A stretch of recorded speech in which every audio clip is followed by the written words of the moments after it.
Today, I am flying from Seoul Incheon to Zurich in Swiss Air's business class, a 13-hour flight that will offer plenty of time to experience everything that this 4-star airline has to offer. Check-in goes super smoothly because there's not a single soul here. I wonder briefly if I'm having one of those weird travel nightmares where I miss my flight because I arrive at the airport on the wrong day with no passport and no luggage. Anywho, I notice that there is a first-class counter and inquire out of morbid curiosity how much an upgrade would be. Turns out that it would be $2,000 more on top of the business class fare that I've already paid. Yeah, no, definitely not worth it. The check-in agent hands me my boarding pass and informs me that I am entitled to access the unknown promised land of the Singapore Air Silver Chris Flyer Lounge. I have been craving a glance at this lounge for years, and the moment has finally come.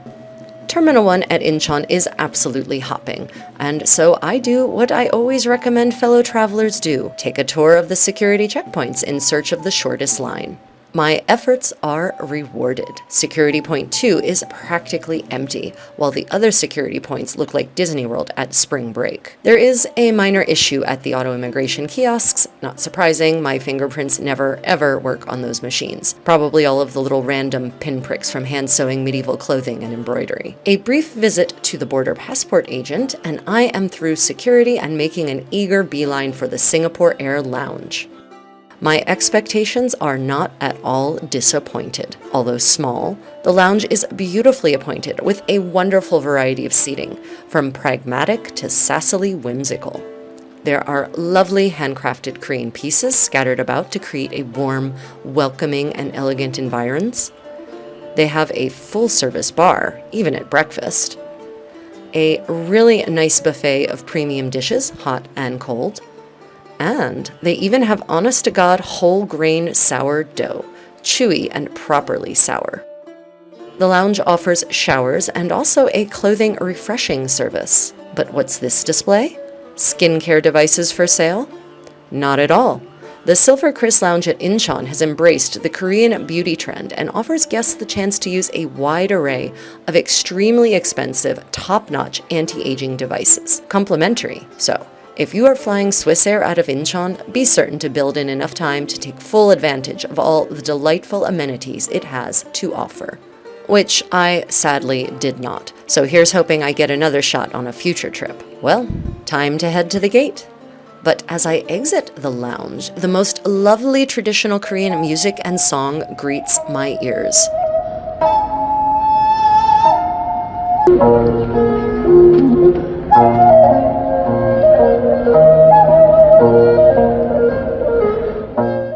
But now, for real, to the gate. Boarding is a bit chaotic because they have only one line for the whole plane, oddly. And there is our chariot, an Airbus 340. They do have 2 jet bridges set up, but oddly, business class and economy class are being shunted through the same jet bridge. There are 2 business class cabins on this plane, and I have chosen poorly. Maybe I can change my seat on the second flight to DC. So if you're on the plane with the cabin layout where you have the little private mini business class cabin, I definitely recommend going for that because the big cabin is very loud and the economy class passengers all stream past you. It was a chaotic, unpleasant experience until they finally finished boarding and there was calm. So flyer beware. The business class cabin has a decidedly claustrophobic feel to it because of the unique layout in which some rows have 4 seats while others have 6. The getting settled process therefore feels much more harried and stressful than normal.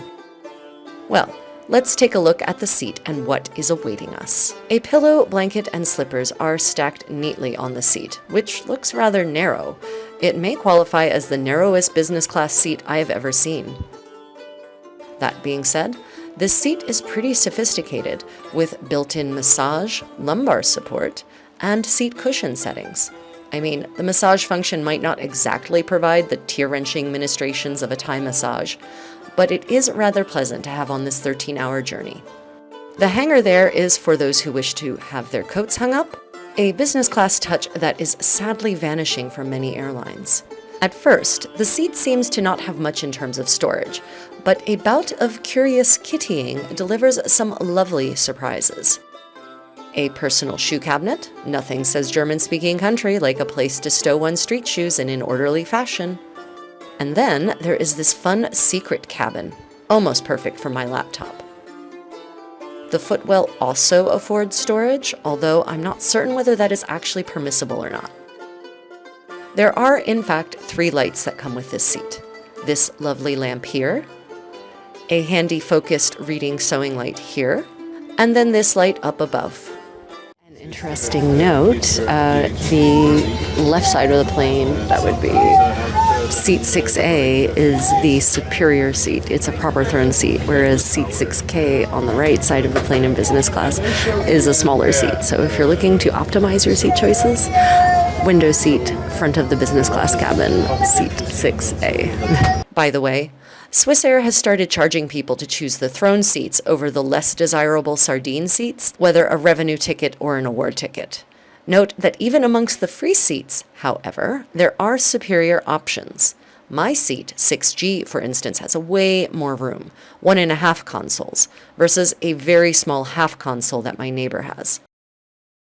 Speaking of award tickets, today's flight is indeed such a ticket, purchased via Aeroplan for an amazing 87,500 points, plus 147 Canadian dollars. That is an amazing price for a one-way business class flight from Seoul to DC. Enough points bragging. Back to our pre-boarding experience. Once the cabin settles down a bit, the flight attendants come through and offer welcome champagne. Yes, it might be 11 a.m. here, but champagne is one half of a mimosa, which is a breakfast cocktail, right? After welcome drinks, menus are brought around for our consideration. And wow, what beautiful menus. And the options look frankly scrumptious. My empty stomach rumbles in approbation and impatience. What looks good to you, fellow traveler? As always, I flip straight to the tea menu to see what we are dealing with. The options look good, although the proof will be in the pudding. Will it be tea sweepings like on so many airlines, or premium whole leaf?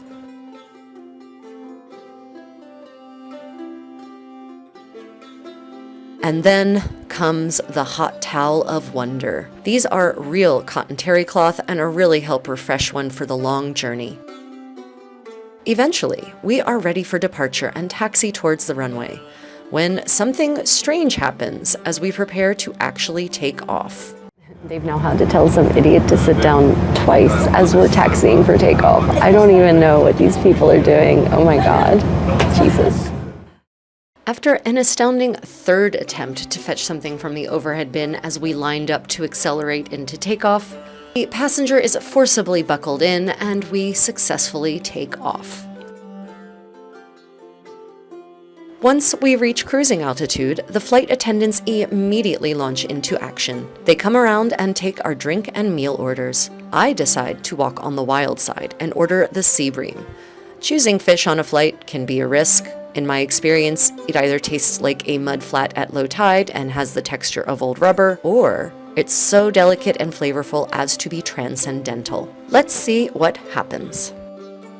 While we wait for lunch to be served, let's take a look at our in-flight entertainment. Business class passengers receive these premium sound-canceling headphones. They are pretty decent, although hipster sound junkies may find them subpar. As for the in-flight entertainment itself, the screen is very responsive, and the system seems to have a wide variety of offerings. Very recent movies, television programming, but also documentaries, audiobooks, and even podcasts for those who might wish to enrich themselves on their flight. There is also a live flight tracker. Oh my God, we're flying right over Russia. Well, here's hoping we make it to Zurich rather than becoming another headline. I've always wanted to go down in a blaze of glory, but I thought that would be dancing on a mountaintop at the age of 100, not flying back to the US on business. Enough of my morbid meanderings, back to our in-flight experience. Pre-dinner drink service commences. My tea is brought out, plated on this lovely little porcelain saucer with a tea bag bowl and some Swiss milk chocolate. I am happy to note that they serve sirocco tea, which comes in a pyramid bag. Although not exactly whole leaf, it's not tea dust either, and the tea itself is decent. Look, some people care about the alcohol, but as I prefer to chew my calories rather than drink them, I stick to drinks like tea and water. But I know that many of you like to celebrate a little bit on a flight, so here are the alcohol options for those who prefer their beverages to have a mellowing rather than a stimulating effect. Pre-dinner drinks also come with a lovely little bowl of heated mixed nuts, just what my empty stomach desires. And they actually come around with the cart twice, refilling beverages. The service is excellent, genuinely warm and friendly, and my flight attendants remember my drink order, which is impressive in a fully packed cabin of this size. And then the parade of multi-course meal commences. Let the fattening begin. The first course, as it's referred to on the menu, consists of smoked salmon mousse rolls with fennel salad and a so-called exotic dressing. Not certain how exotic it is, but it is tasty. This scrumptious course is accompanied by a panoply of salads, of which I heartily approve. I always feel that I don't get enough vegetables on flights. And I also love that the first course comes with some absolutely divine alpine cheeses. I believe this is Gruyere and possibly Camembert. And it comes with cultured alpine butter. Yummy. Well, they keep coming by in refreshing drinks. So yeah, top-notch service. The cheese was, oh my God, heavenly. I so love Swiss alpine cheeses. Everything was delicious. It was really an amazing meal. Definitely top-notch. Quality lettuce, quality ingredients. The mango mousse sauce thing that went with the salmon. So good. Yeah, this is so far one of my favorite business class meals ever, possibly. Yeah. Of course, that being said, the best business class meal, as long as it's at least good, is probably the one you're currently having. Deep philosophy with the creative Contessa. So one problem with this seat is that you are definitely a prisoner once they serve the meal, and let me just say things are starting to get a little desperate here. I've had a lot of tea and a lot of water. A lot. The main course looks like a work of culinary art. I almost don't want to ruin the tableau by consuming it. Wow, that was an amazing meal. The asparagus was cooked to perfection, grilled to perfection. I don't know how they managed it. The fish was both tender on the inside, perfectly juicy, and had a lovely sear on the outside. The lentils were al dente and flavorful, and the saffron lemon risotto was the perfect accompaniment for the fish. Wow, Swissair, you have really impressed me. I will probably dream about this meal in a very good way. I am groaningly full at the end of all of this gustatory bounty. And honestly, passion fruit anything, let alone mousse, does not tempt me to push the physical bounds of my stomach. So I skip dessert. After the meal is complete, they bring around post-meal drinks, accompanied by Swissair's signature Lindt chocolate truffles. I choose the only one worth eating, the dark chocolate. Milk chocolate is just cacao abuse, and white chocolate strikes me as the way chocolate must taste to ghosts. With lunch done, let's see what this fascinating amenity kit has to offer. The kit itself is quite unique, a delightful metal case by Victorinox. I love the choice of metal as the material, much more eco-friendly and sustainable than the petrochemical plastics out of which so many amenity kits are made. It is also part of a suite of amenity kits by Victorinox that are designed to pack together and complement each other. I learned this on the second leg of this journey when I received one of the other kits in the set. The case contains a substantial pair of flight socks, pretty pleasantly squishy, toothpaste, lip balm, and a bamboo toothbrush, not plastic. I heartily approve. Screaming baby protection, aka earplugs, and a pretty high-quality eye mask. I am particularly pleased by the Humboldt toothpaste, a decidedly upscale and more natural option than the standard toothpastes. These really are some very, very nice slippers. In fact, some of the best business class slippers I've ever experienced. Definitely superior to all the ones being handed out currently by the East Asian Airlines. Well, I barely slept last night in my capsule hotel room being a strong word, so time to pad out those missing hours with a nice nap. There is no turn-down service in business class on Swissair, so I am left to make up my bed myself. Oh, the horror. And yes, that is me being sarcastically wry.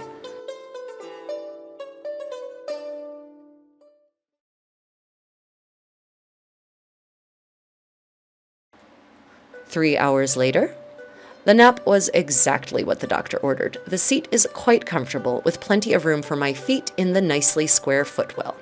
However, had I been a wider person, the narrow gauge seat might have provided an uncomfortably claustrophobic experience. In terms of the bedding, the pillow and blanket proved very comfortable. The blanket is actually 2 layers, a cotton sheet on the bottom and a blanket on top, so it breathes nicely while still keeping one warm. While I get some work done, writing the script for this vlog, in fact, I ring our attendants to ask for a jasmine tea.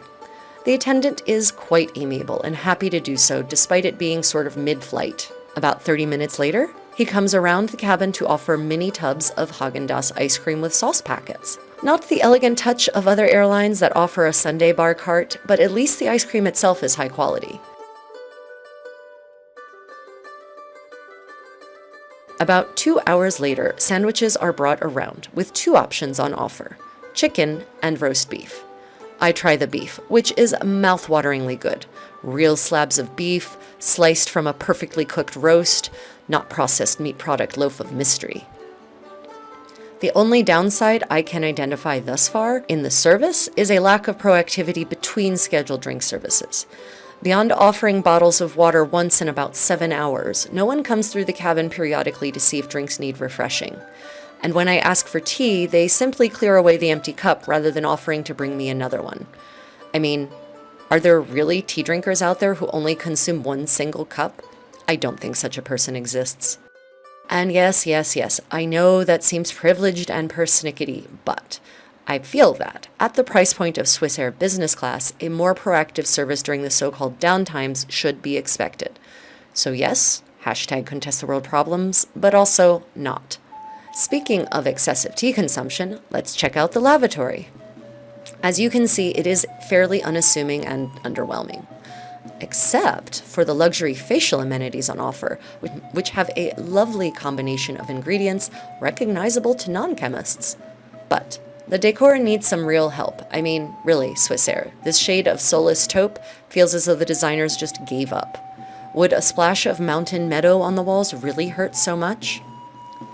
It always amazes me how quickly 13 hours goes in business class. Time really seems to fly. Soon, an artificial dawn is brought to the cabin to prepare for the arrival meal before landing.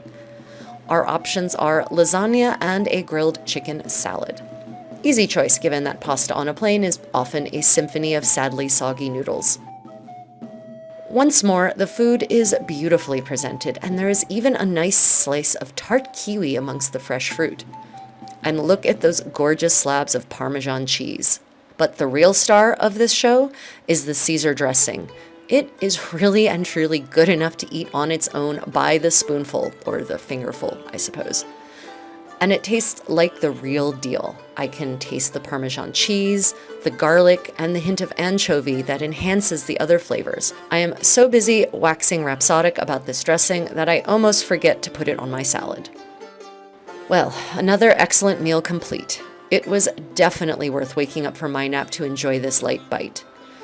I have to say that Swissair has really impressed me with their food offerings on this flight. And after trays are cleared out, beverages are offered once more. I take another jasmine tea. By the by, I noticed during the flight that the bottled water served on board is Swiss mineral water from a mountain spring at 1,815 meters of elevation. And thus, the journey ends as it commences, with the hot towel of wonder, the alpha and the omega of any decent business class service. So, what do you think, dear viewer? Was this flight worth 87,500 points plus $120 in taxes and fees?